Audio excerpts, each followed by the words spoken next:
Before I start my webinar, a request to all. If you have any question, please write those questions in chat. After the webinar, I will try to answer as many questions as possible. If due to time, if I'm not able to answer any particular question, I'll try to answer that question on our Facebook page. So please see the answer of your question on our Facebook page as well. So let's start today's webinar. Today, I, Dr. Sachin Kadams, Chief Technology Officer of Advanced Cells Group, will be speaking about the diabetes and COVID-19 to see how they complement each other, making us more sick. Today, approximately 463 million adults are living with diabetes, with around 232 million people with diabetes are still undiagnosed. Of these total diabetic population, 79% of adults are living in low and middle income countries like India. And now with COVID-19 pandemic, which have infected around 6.2 million as of today, have become serious threat to a mankind. Moreover, the complementary effect of COVID-19 and diabetes have made diabetic people more vulnerable. Hence, the today's topic, tying the knot of known with unknown, diabetes and COVID-19.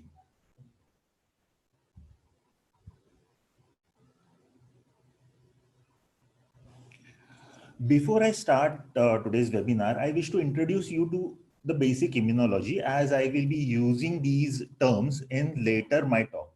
So when we talk about immune system, this immune system is comprised of various types of cells. For example, T cells, B cells, macrophages, etc. The cells of an immune system are more like an army. Like soldiers, these cells protect our body from infection and from any foreign material entering into our body. So these immune warriors or so-called soldiers fight with virus and bacteria, recognize them and identify them as an antigen or foreign substance and then destroy them.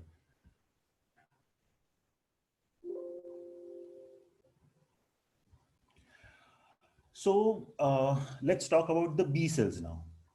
So B cells from the immune system, these B cells are developed from hematopoietic stem cells that originate from bone marrow.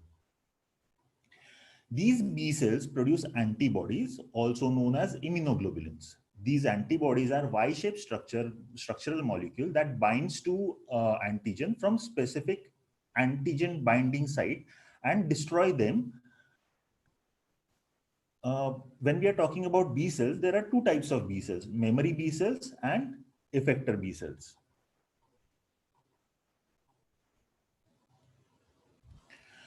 The memory B cells are made up of B cells that has been exposed to particular antigen.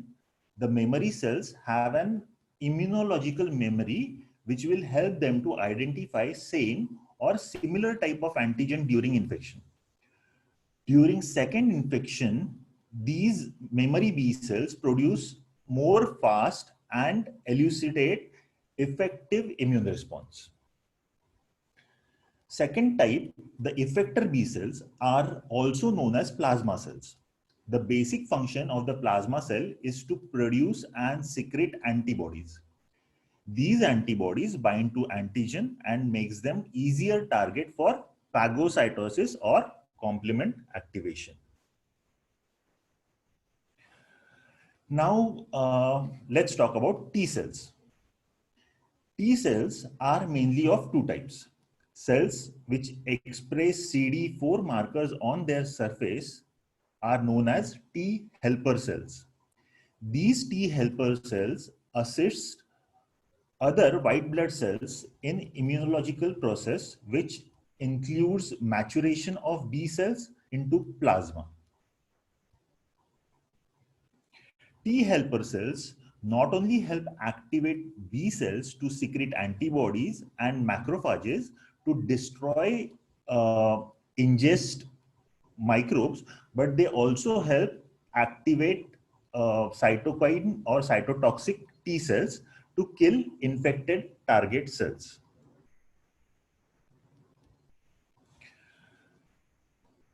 Cells which express CD8 markers on them are known as cytotoxic T cells.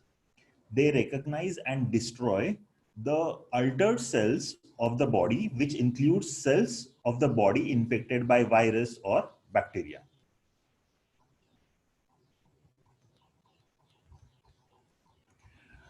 Before we get into diabetic section, I want you to remember the most important point of the immune system, which is the antigen on own cells are known as self-antigen, while those that do not originate in body or enter the body from outside are called non-self antigen.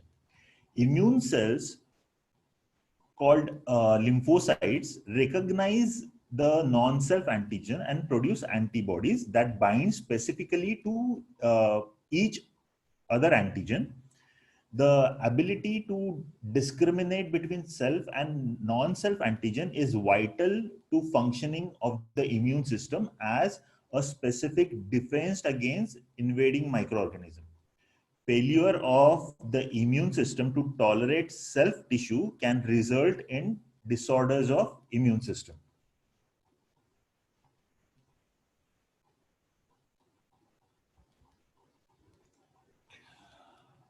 So now coming to the diabetic section, pancreas. So pancreas has a pancreatic islets, which is further made up of beta cells that synthesize or synthesis or secrete insulin and amylin. Insulin helps your body turn blood sugar or glucose into energy. It also helps your body store these energy into muscles, fat cells, and liver to use later when your body requires it. This raise in glucose triggers your pancreas to release insulin into bloodstream. Insulin travels through the blood to your body cells and metabolize the glucose and convert them into energy.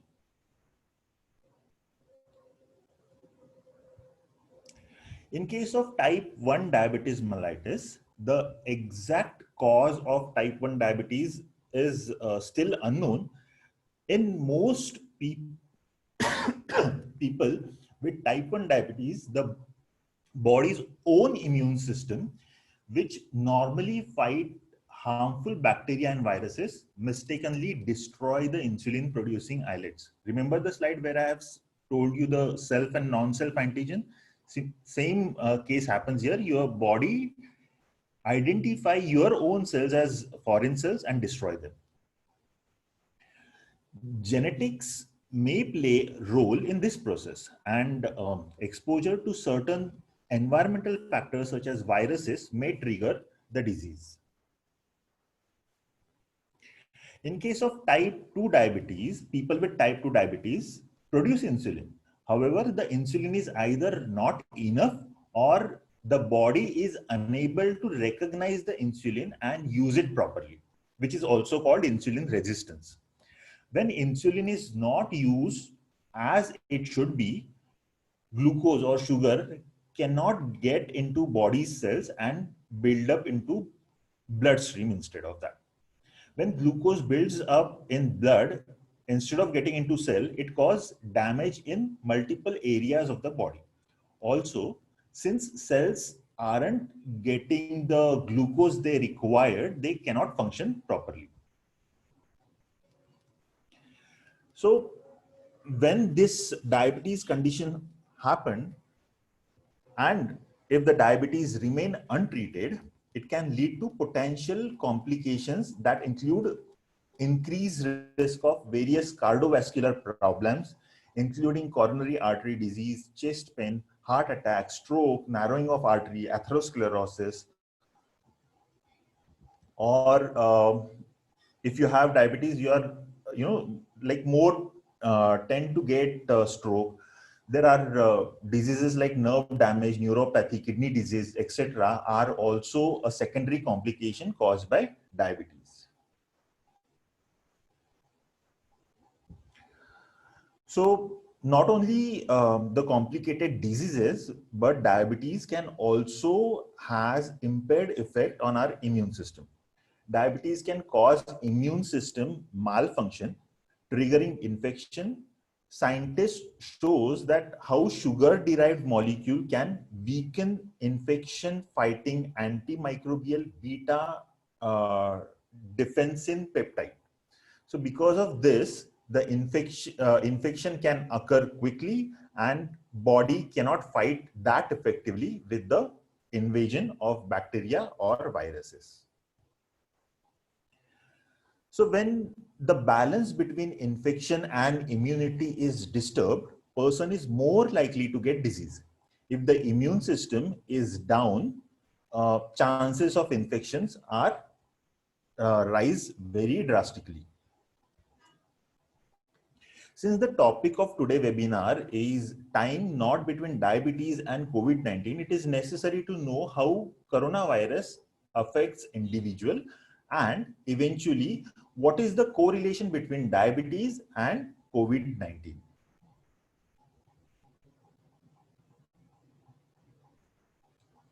We all know that infection begins when the viral spike protein attached to its complementary host cell receptor.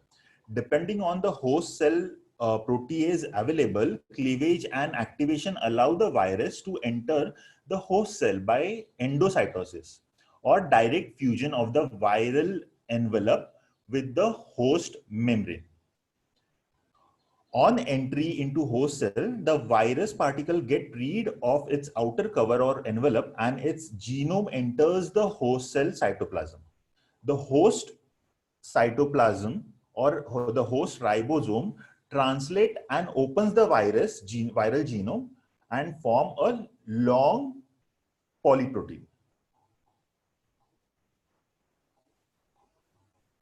Okay.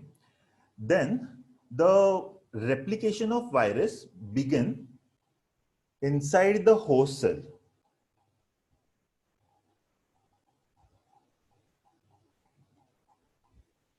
The main replicase transcriptase protein, that is RNA dependent RNA polymerase, is directly involved in replication and transcription of RNA from several RNA strands. The other non-structural protein in the complex assists the replication and transcription process. One of the main function of the complex is to replicate the viral genome. The other important function of the complex is to transcribe the viral genome. Once multiple copies of viral genome is ready to release, process happens where mRNA are translated by host ribosome into structural protein and number of accessory proteins. RNA translation occurs inside the endoplasmic reticulum. The viral structural protein like S protein, E protein, M protein moves along the secondary pathway into Golgi apparatus, intermediate compartment.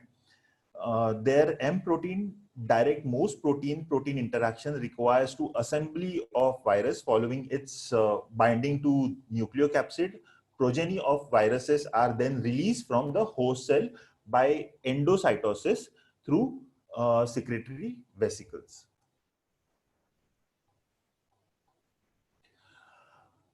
Diabetes can affect heart, kidney. Direct results from large amount of protein being deposited into urine. The kidney disease can occur. Eye, nervous systems, skin, eventually the whole body in long-term complications, including stroke, peripheral vascular diseases, hypertension, urinary infection, etc., etc.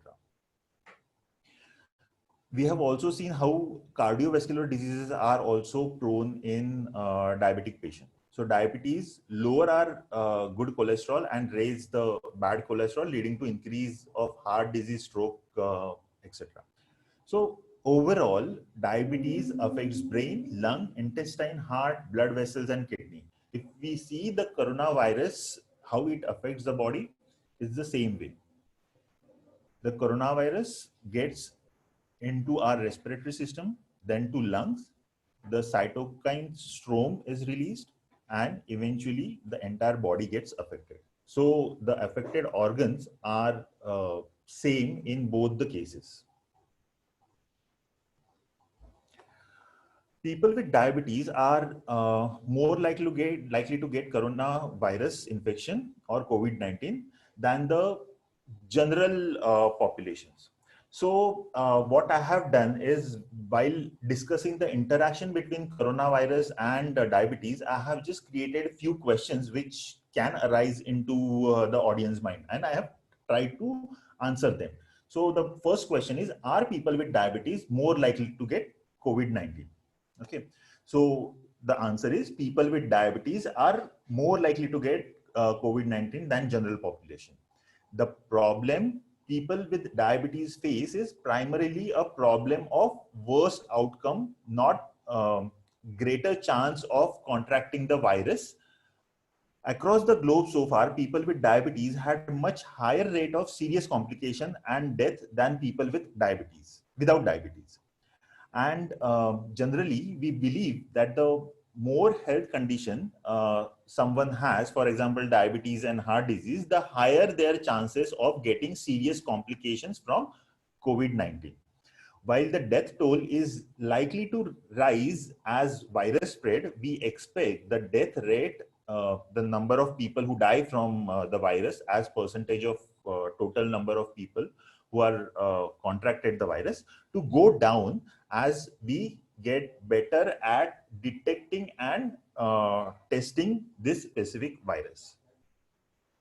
The second question I would like to address is, do people with diabetes have higher chance of experiencing serious complications from COVID-19? So people with diabetes do face higher chances of experiencing serious complications from COVID-19. In general, people with diabetes are more likely to experience severe symptoms and complications when infected with virus. Your risk of getting very sick from COVID-19 is likely to be lower if your diabetes is well managed. When people with diabetes do not manage their diabetes well and experience fluctuating blood sugar, they are generally at risk for number of disease-related complications. Having heart disease or other complications in addition to diabetes could worsen the chance of getting seriously ill from COVID-19, like other viral infection, because your body's ability to fight off an infection is compromised. Viral infection can also increase inflammation or internal swelling in people with diabetes. This is also caused by above target blood sugar, and both could contribute to more severe complications. The next question, what explains the increased risk of diabetes?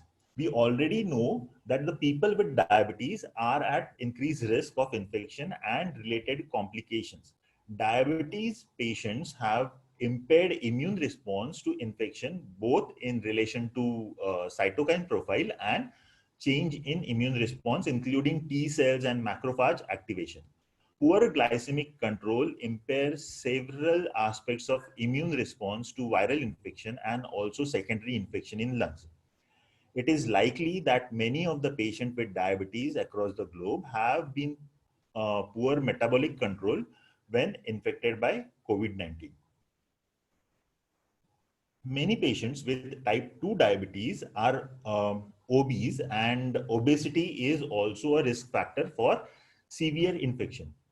It was observed during the influenza H1N1 epidemic in 2009 that disease was more severe and had longer duration in about twice the more patients with obesity who were then treated in intensive care unit compared with other population.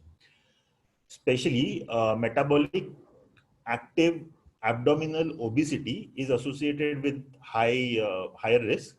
The abnormal secretion of adipokinase, cytokines like TNF alpha and interferon characterize a chronic low grade in abdominal obesity and may include an impaired immune response. People with severe abdominal obesity and have mechanical respiratory problems with reduced ventilation um, of basal lung section increase the risk of pneumonia as well as reduce oxygen saturation of blood.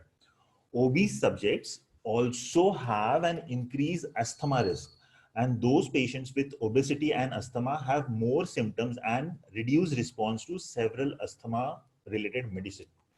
Also, um, late diabetic complications such as diabetic kidney disease and ischemic heart disease may complicate the situation for people with diabetes, making them frail and further increase the severity of COVID-19 disease.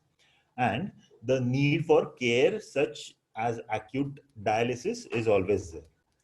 Some finding indicates that COVID-19 should cause acute cardiac injury with heart failure, leading to deterioration of circulation.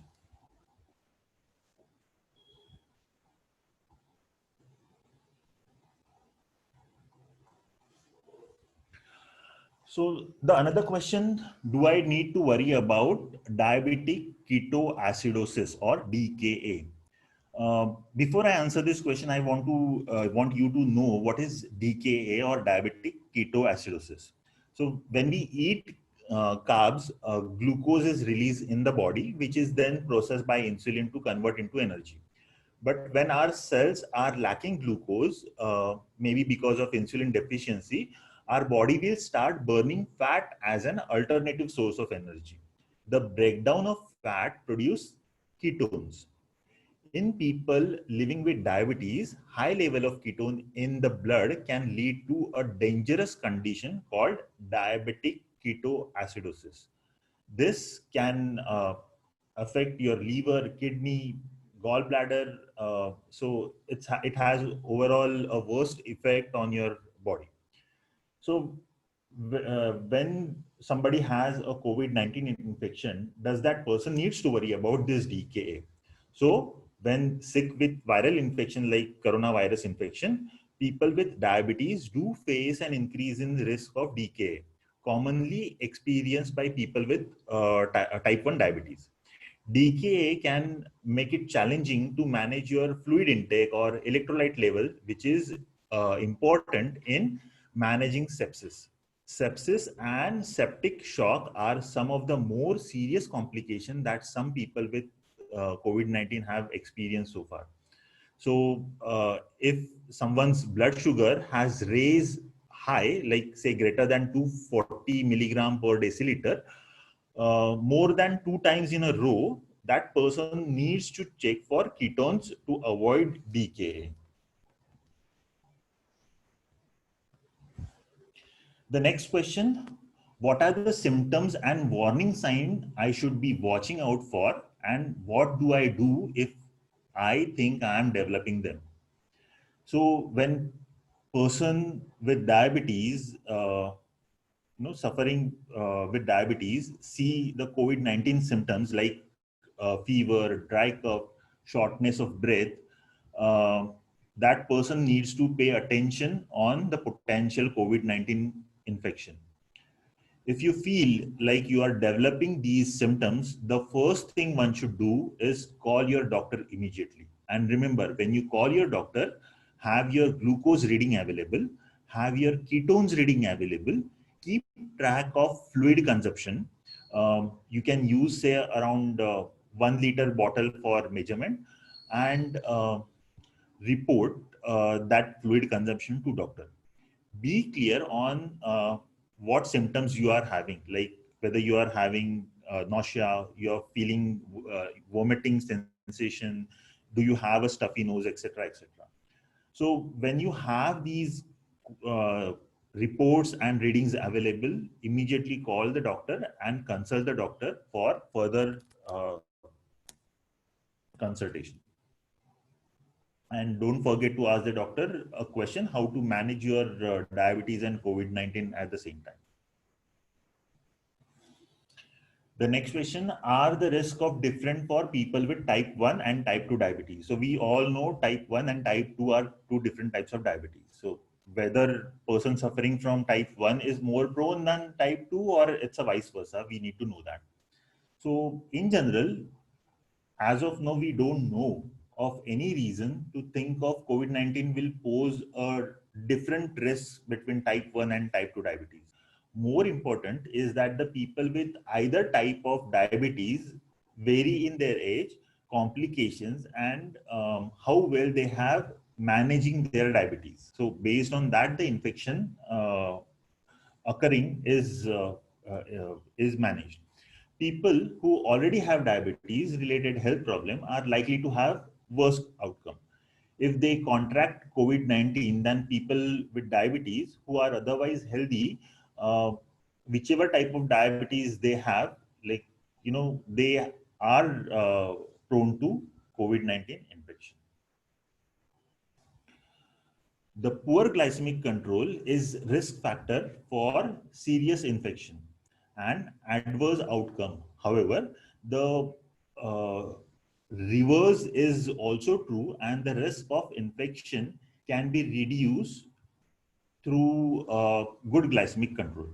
There is no evidence on whether people with diabetes are more likely to contract COVID-19. I'm emphasizing on this again and again. People with diabetes appears to be at increased risk of having more severe coronavirus infection. Though evidence quantified the increased risk is highly uncertain. The extent to which clinical and demographic factors moderate the relationship between diabetes and COVID-19 severity is entirely unclear due to paucity of data. But if you are, if your diabetes is well controlled, your blood sugar is well controlled in limit, the chances of having severe COVID-19 disease post coronavirus infection is very less. Hence, the survival is more in these patients. There is something interesting, like, a connection between coronavirus and diabetes, and that is ACE. The ACE is basically angiotensin converting enzyme. The short form is ACE. So from studies conducted so far and observation of overall condition, it is very much clear that the most frequent comorbidity of COVID-19 are diabetes and hypertension. This ACE or angiotensin converting enzyme is a common link between COVID-19 and diabetes and also hypertension. Both hypertension and diabetes are often treated with ACE inhibitor. Also, coronavirus, when it enters into the body, it binds to the target cell through ACE2, which express by the epithelial cells in the lung, blood vessels, and in intestine. In patient treated with ACE and angiotensin 2 receptor blocker, expression of ACE2 is increased. Therefore, it has been suggested that ACE2 expression may be increased in those two groups of patients with hypertension and diabetes, which could facilitate the infection of COVID-19 and increase the risk of severe disease and fatality. So, although the evidences are like scientists are still finding the evidences on this, like, the connection between ACE and the COVID-19 and a diabetes, but this is the observation so far scientists have gathered. Now coming to the treatment of diabetes during COVID-19 infection. So in patient with diabetes, coronavirus infection cause loss of glycemic control, and treatment of hyperglycemia is difficult during intercurrent disease with fever, unstable food intake, and use of drugs like glucocorticoids in patients with respiratory problems. To maintain optimal glycemic control requires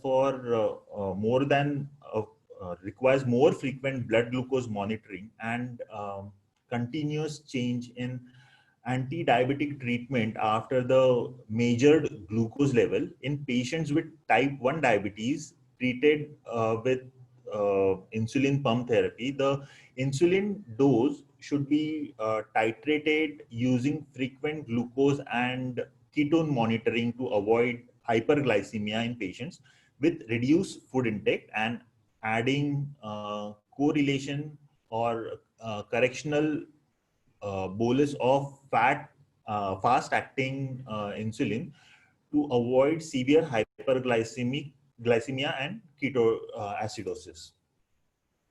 In patient with type 2 diabetes, metformin and SGLT2 inhibitor with moderate to severe illness should be stopped. DPP4 inhibitors also linagliptin can be used in patients with impaired kidney functions without risk of hyperglycemia. Sulfonylurea may include hypoglycemia in patients with low calories intake. The long acting GLP-1 receptors against which reduce appetite is Sparsus eating patients with half-life of 1 week cannot be stopped from day to day. In many patients with type 2 diabetes, insulin treatment with the preferred and needed to be initiated, which is complicated because of the limited time of instruction and titration of insulin. Patients already treated with basal insulin will need fast-acting insulin to correct hyperglycemia. Hospitals have experience and algorithmic for treatment of patients during intercurrent disease, but the time involved for treating the labile glycemia control is major problem in situation where time is short.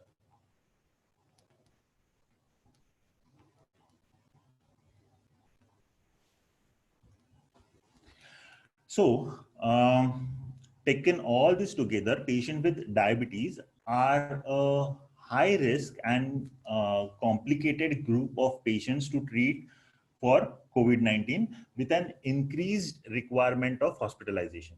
Patients with diabetes need intensive attention to reduce the risk of fatalities. Patients with diabetes should follow the general preventive or prevention advice given by the authorities thoroughly to avoid infection with coronavirus infection and eventually the COVID-19 disease. So this was all about the relation between coronavirus and diabetes. I just hope I have tried to address your question, doubts. If you have any questions, the session is open for question and answer. So I'll just try and answer whatever questions you have in the chat section till time permits.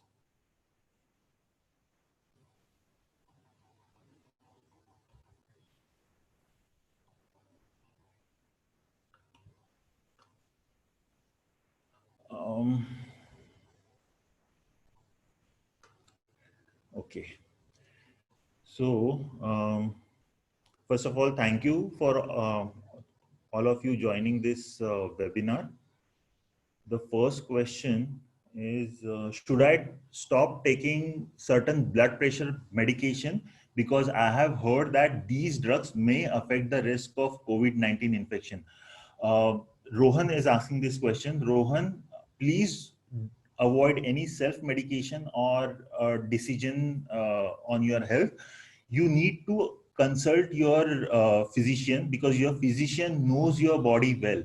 He knows what kind of medicine is required and what is their effect on your body. So before you start or stop any medication, please consult your medicos. Although there were certain references where people are saying that the blood pressure medication may increase the COVID-19 infection, but there are no evidences on that. So before you do that, please consult your physician.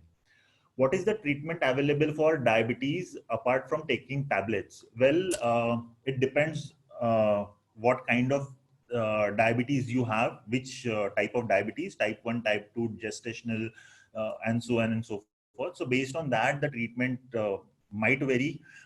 If you are not interested in taking tablets or insulin dose, recently, people have started doing stem cell therapy also for diabetes, and we have observed pretty good results in diabetes using stem cell therapy.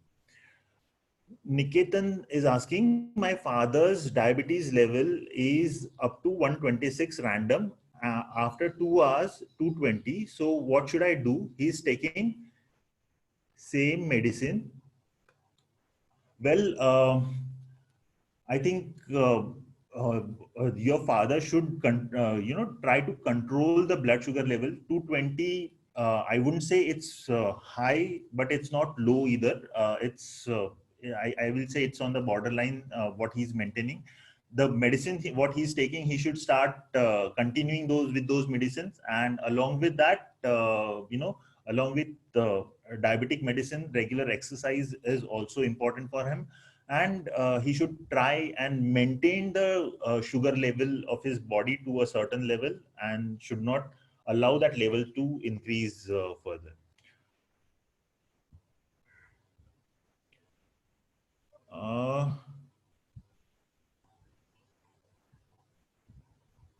The next question. Can you please explain the ACE enzyme part again? Okay. Basically, when I said ACE enzyme, there is a connection. Like if you see the coronavirus, the way it enters into our body is like when it enters, there is a ACE protein available on lungs, blood vessels, and intestine. So this virus binds that ACE protein as a target, and then the infection starts. Whereas when we are talking about the diabetes, basically diabetes and hypertension, this ACE is not actually an ACE, but there is a ACE inhibitor which is very active, and this ACE inhibitor, this, when it is active, the chances of ACE protein, it is like the ACE protein for availability of coronavirus for binding is more, and because of that, since the ACE protein is more in number, the more number of coronavirus particle can bind to those, and the severe infection or risk of infection can increase in those patients.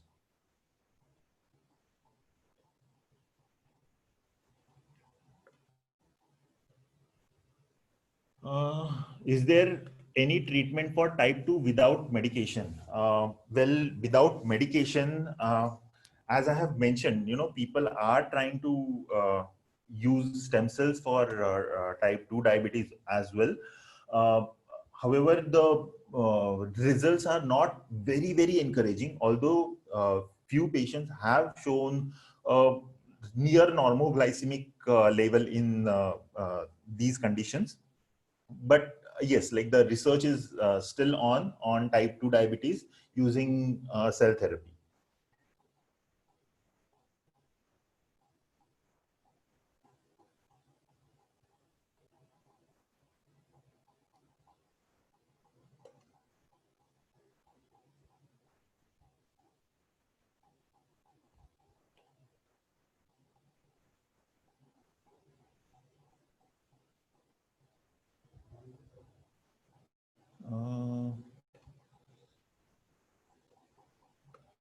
Is there any special advice that you give to people with diabetes? Well, I have already mentioned this again and again, that one needs to control their blood sugar, maintained a proper glycemic level, because the poor glycemic control increases the risk of infection, not only coronavirus, but other infection also. So not just now in this pandemic, but overall, person with diabetes needs to control his blood sugar every time.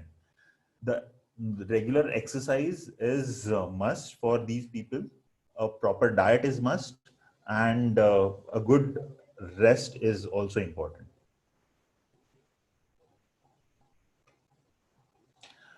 Niketan, he's asking, my father's current reading is 116 fasting and 167 postprandial after 2 hours.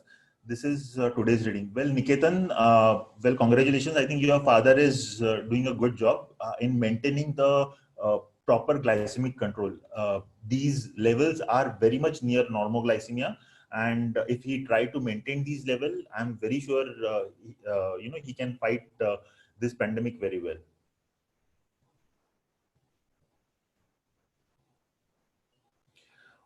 I think it's almost 40 minutes done. So I afraid I will not be able to take any more questions on this. However, I will try to answer this question on our Facebook page. So I again thank you all for joining this webinar, and hopefully see you on another webinar soon. Thank you so much.